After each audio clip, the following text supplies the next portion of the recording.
structure for working at home. It's myOrganized.life live, April 7th, 2020.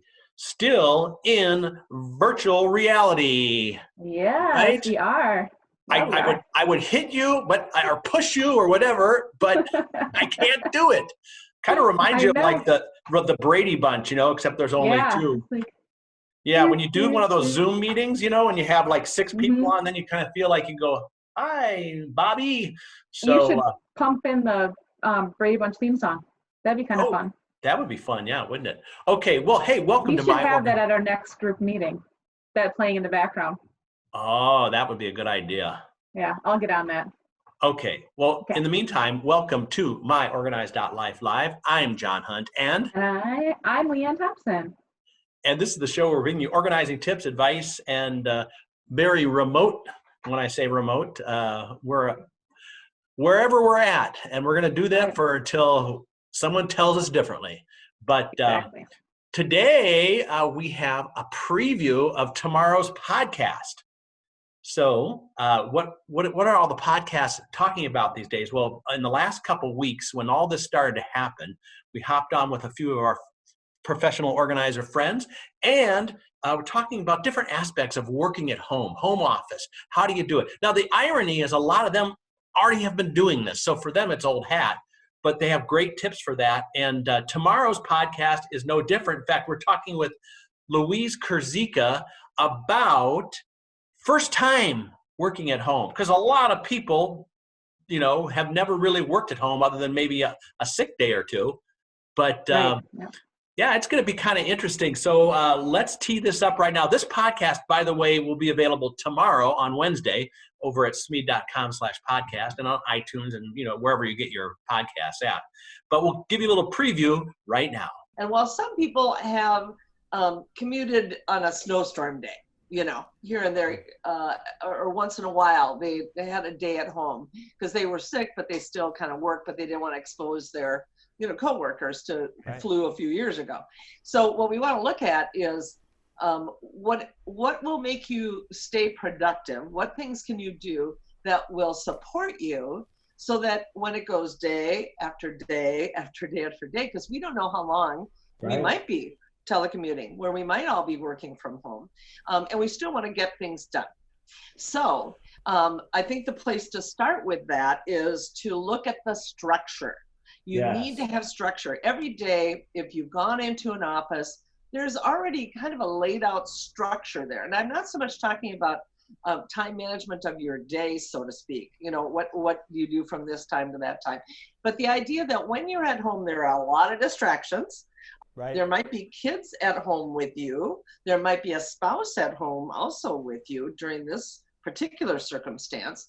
And there's things that you can do to be better prepared so that you have a flow for your day and still get things done. Right. I think there's a tendency when you're at home, you can either work too much or maybe not get in the groove and work too little. So So what do you got for us? Right. Okay. So first thing I want to look at is setting up a checklist. I'd like to call it that more than a schedule, if you will. Yeah. So let me take a look. I see now I'm coming in close, aren't I? here's my, I'll let you get a good shot of that. Can you see that pretty good? Yeah, that's great. Yeah, that's good right there. Yep. So let me talk about, I'm going to pull it down now so I can talk about it. So think about these things that you want to get done in the day, because you have a lot more flexibility now in how your day is going to flow. So you have things like emails that you're going to have to do. Well, right now, when we talk to corporate clients, we usually suggest to them, use that first hour of your day as your project focus time. Don't check email until after you've gotten some work done, because as soon as you get into email, bam. But that may not work now. And also, you're not going to have that distraction of people walking by and coming to you, checking out this and that, wanting to catch up, how was your weekend, in that first hour. So you might want to go to emails, because that might have a better indication of where your day is going to flow. All right, there you go. Louise, of course, loves the checklists. You know her. Yes, she does. She promotes them all the time.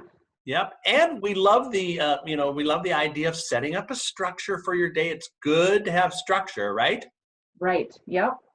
And how about the emails? Do you like to check your emails first thing, or do you like to work on your I most important project? I check them first thing.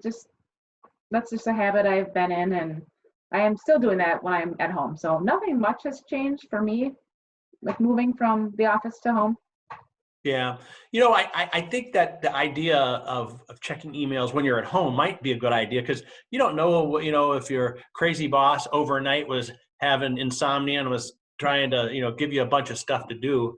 But our boss isn't like that, of course. Yeah. No.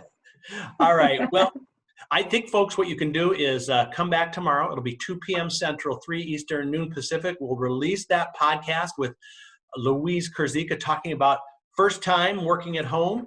And we'll see all the rest of the great wisdom she's going to share with us on that. And so come back tomorrow right here on Facebook, myOrganized.life live.